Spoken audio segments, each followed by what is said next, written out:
Hello everyone. आज हम करने वाले हैं हमारे बिजनेस इन्वायरमेंट का ये क्वेश्चन पेपर है जो कि 2023 के अंदर ही कंडक्ट हुआ था, मई के अंदर।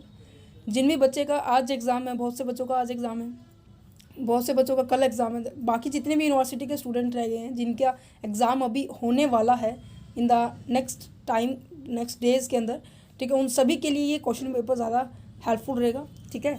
और साथ ही साथ मैं इसके अंदर बताती रहूँगी कि कौन से चैप्टर से ये क्वेश्चन आया हुआ है, जितनी पॉसिबिलिटी रहेगी, ठीक है। और बहुत आसान पेपर आता है। आप स्टार्टिंग से इस चीज़ को पढ़ते आ रहे हैं कि बिजनेस क्या होता है, बिजनेस के ऊपर इन्वायरमेंट का क्या इन्वायरमेंट का हमारे बिजनेस के ऊपर क्या इम्पैक्ट पड़ता है, इंटरनली क्या इम्पैक्ट पड़ता है, एक्सटर्नली क्या इम्पैक्ट पड़ता है, इसको इम्प्रूवमेंट कैसे किया जा सकता है, रिसेंट डेवलपमेंट क्या चली हुई है, कैपिटलिस्टिक वो सिस्टम आता है, ठीक है, सोशलिज्म आता है, मिक्स्ड इकोनॉमिक आती है। हम सभी चीज़ें बहुत सी बार पढ़ चुके हैं, बट ये अब फिर हमारे सब्जेक्ट में अंदर आया है। तो देखो, आपको नज़र आ रहा होगा बिजनेस इन्वायरमेंट का क्वेश्चन है, सेम पैटर्न रहना है कि जो पहला क्वेश्चन है आपका कंपलसरी है। बाकी बचे जो 4 क्वेश्चन हैं, आपको 8 क्वेश्चनों में से सिलेक्ट करने हैं। जो भी क्वेश्चन आपको आता होगा वो आप इजीली से कर सकते हैं, ठीक है। तो स्टार्ट करते हैं हमारे क्वेश्चन पेपर को। तो सबसे पहला क्वेश्चन क्या कह रहा है, यस, सबसे पहला क्वेश्चन क्या कह रहा है कि outline the different factor that are part of the internal business environment.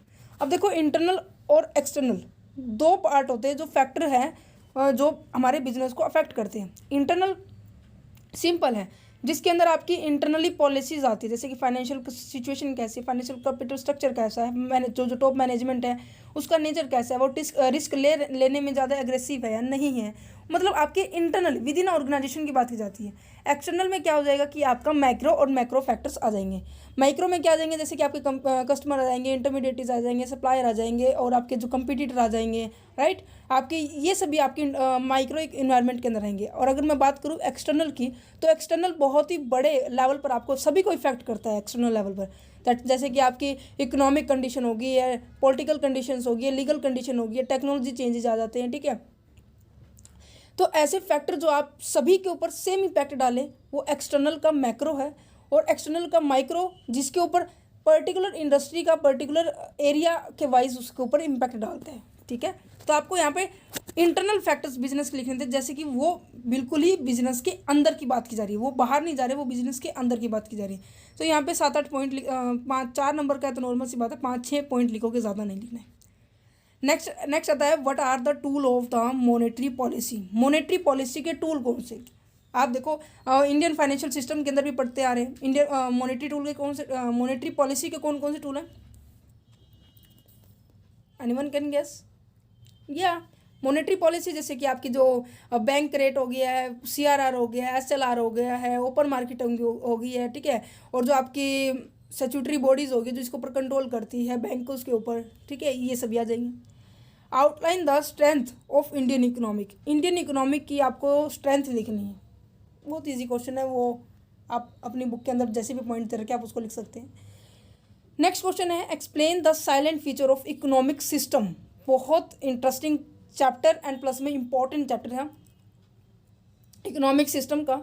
Economic system में क्या आ जाएगा कि आपकी इकोनॉमिक, जैसे मैंने अभी बताया ना, आपकी कैपिटलिस्टिक इकोनॉमिक होती है, सोशलिस्टिक इकोनॉमिक होती है, मिक्स्ड इकोनॉमिक होती है। इनके फीचर बताने हैं कि जो गवर्नमेंट के द्वारा पॉलिसी को, सारी पॉलिसीज़ हो गए, प्रोसीजर्स हो गए, रूल रेगुलेशन कौन सेट करता है, किस तरह का इसके ऊपर इम्पैक्ट डलता है। तो यहाँ पे ये पॉइंट्स आ जाएंगे। What are the trend, recent trend in a global trade. Global trend में आज के टाइम में क्या ट्रेंड चल रहा है। अब नॉर्मल सी बात है, ग्लोबल लेवल पर आप व्यापार कर रहे हो, सेल एक्सपोर्ट इंपोर्ट कर रहे हो, वो बहुत हाई लेवल पर पहुंच गए हैं आज के ट्रेंड में। आज का ट्रेंड देखो तो मोस्ट ऑफ ट्रांजेक्शन्स आपकी ग्लोबल लेवल पे की जाती है, एक्सपोर्ट इंपोर्ट किया जाता है। ये आपके 4-4 नंबर के थे, बहुत मतलब बेसिक्स, अगर आपने नहीं भी पढ़ा होगा ना आपका सिलेबस, तो भी आप इसको इजीली कर सकते हैं। बट मॉनेटरी पॉलिसी के रिगार्डिंग आपको थोड़ा सा पता होना चाहिए कि इसके अंदर है क्या, बाकी आप सभी इजी इसलिए अटेम्प्ट कर सकते हो। नेक्स्ट क्या है, what do you mean by the environmental scanning. Second chapter है आपका इन्वायरमेंटल स्कैनिंग क्या होता है।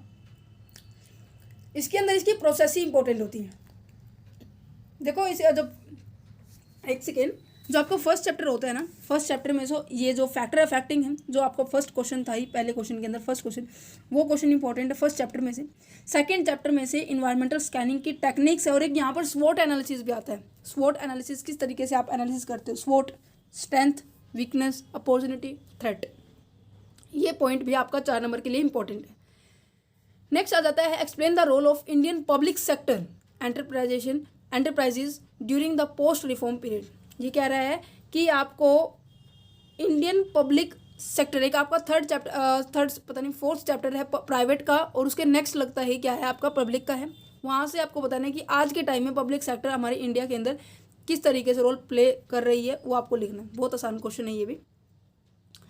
नेक्स्ट देखो कि what is a mixed economic. Mixed economic क्या है जो अपनी इंडिया अप्लाई करती है। ये जो चैप्टर है कैपिटलिस्ट, जो इकोनॉमिक सिस्टम जो मैंने आपको यहाँ बताया ना, इकोनॉमिक सिस्टम में से ही इसका थर्ड पार्ट है मिक्स्ड इकोनॉमिक, जो इंडिया अप्लाई करती है। उसका हमें बताना है कि जो सिचुएशन है हमारी डेवलपिंग कंट्रीज़ के अंदर क्या सन्योर है, इसके मेरिट डीमेरिट्स बताने हैं। मतलब कि सारा का सारा अगर मैं बताऊँ कंक्लूड करके कि इसकी पहले डेफिनेशन लिखनी है, देन उसके बाद उसके मेरिट और डीमेरिट बताने हैं कि क्या कॉन्ट्रीब्यूट प्रोवाइड कर रही है हमारे इंडिया के अंदर। नेक्स्ट है what are the achievements and failure of the economic planning in India. Economic की हम प्लानिंग करते हैं, उसके अचीवमेंट्स मतलब कि जो आपके पॉजिटिव पॉइंट्स हैं जो आपने अचीव कर लिए हैं, एडवांटेज, ठीक है, और जो फेलियर जो आप अचीव नहीं कर पाए वो आपको एक्सप्लेन करने हैं। नेक्स्ट है ये जो नीति आयोग है ना, ये वहाँ से क्वेश्चन आया हुआ है इकोनॉमिक प्लानिंग का। देखो क्वेश्चन बहुत बेसिक है और बहुत बार रिपीट हुए हैं, पिछले प्रीवियस ईयर क्वेश्चन देखना, आपको उम्मीद है आपको मोस्ट ऑफ सिमिलर क्वेश्चन देखने को मिलेंगे। What do you understand by the FDI. FDI क्या होता है, explain the policy of the government regarding the promotion of the foreign capital in India. ये कह रहे हैं कि एफडीआई से आप क्या समझते हैं, क्या मतलब है, और गवर्नमेंट की जो पॉलिसी है वो फॉरेन कैपिटल को ज़्यादा से ज़्यादा भारत के अंदर लाने के लिए क्या क्या पॉलिसी लेकर आ रही है, क्या पॉलिसी वो अप्लाई कर रही है जिससे फॉरेन कैपिटल हमारे भारत में मतलब स्टोर हो जाए। नॉर्मल सी बात है, उसकी यूज़ कहाँ होगा, जब हम फॉरेन से कोई सामान क्या करेंगे, इंपोर्ट करेंगे तो नॉर्मल सी बात है हमें पेमेंट भी करनी पड़ेगी। पेमेंट करने के लिए हमें फॉरेन कैपिटल की जरूरत पड़ती है, तो फॉरेन कैपिटल की पेमेंट करने के लिए मेरे पास फॉरेन कैपिटल होगी, तो पहले कैपिटल को स्टोर किया जाएगा। तो वो तरीके, वे पॉलिसी क्या क्या है वो आपको एक्सप्लेन करनी है। नेक्स्ट आ जाता है what is the meaning of the term fiscal policy and कैसे बजटरी डिफिसिट्स एंड द फाइनेंशियल डिफिसिट्स को आपको डिफरेंशिएट करना है। देखो मॉनेटरी पॉलिसी और फिस्कल पॉलिसी वाला चैप्टर बहुत ज़्यादा इंपॉर्टेंट है।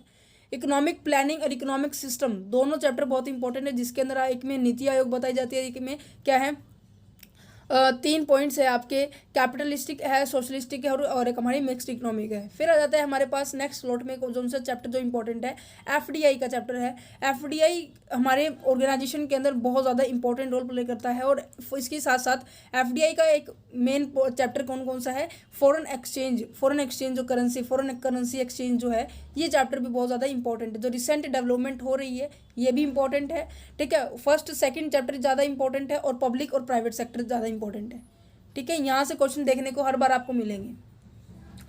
देखो यहाँ पे क्वेश्चन आ भी गया है, what do you mean by the foreign exchange management, FEMA के बारे में पूछा जा रहा है। फेरा और फेमा के बीच में डिफरेंस भी पूछ सकते हैं बच्चे। अब अभी सोचो कि भी फेमा पूछा है, फेरा और फेमा के बीच में डिफरेंस भी पूछ सकते हैं, क्योंकि फेरा जो था 1973 के अंदर आया था, फेमा 1999 के अंदर आया था, और इनके बीच में क्या कमी रही थी फेरा के अंदर जिसके कारण फेमा लेके आए थे, इनको भी आप एक्सप्लेन कर सकते हो। नेक्स्ट है right A short note of the following, multinational corporation in India. Multinational corporation क्या है इंडिया के बारे में, और मेक इन इंडिया के बारे में आप क्या समझते हो, ठीक है। तो उम्मीद है आपके लिए जो क्वेश्चन पेपर है बहुत ज़्यादा हेल्पफुल रहा होगा। और नेक्स्ट आपको एक रिक्वेस्ट है, एक एडवाइस है, एक सजेशन है कि आप प्रीवियस ईयर पेपर को जरूर देख के जाइए जो बिजनेस इन्वायरमेंट का है, क्योंकि आपको देखने को मिलेगा कि बहुत से क्वेश्चन ऐसे होंगे जो आपके प्रीवियस ईयर हैं, और बहुत से क्वेश्चन ऐसे होंगे जो आपको अब की बार नज़र आए हैं, ठीक है। तो ऑल द वेरी बेस्ट। बहुत आसान पेपर आता है बिजनेस इन्वायरमेंट का, तो आसानी से पास हो सकते हो, और पास होने की बजाय आप अच्छे नंबर ले सकते हो अगर आप थोड़ी सी मेहनत करो। 8 से 10 चैप्टर कर लीजिए, आराम से पेपर क्लियर हो जाएगा, ठीक है। Thank you for watching this video, have a nice day.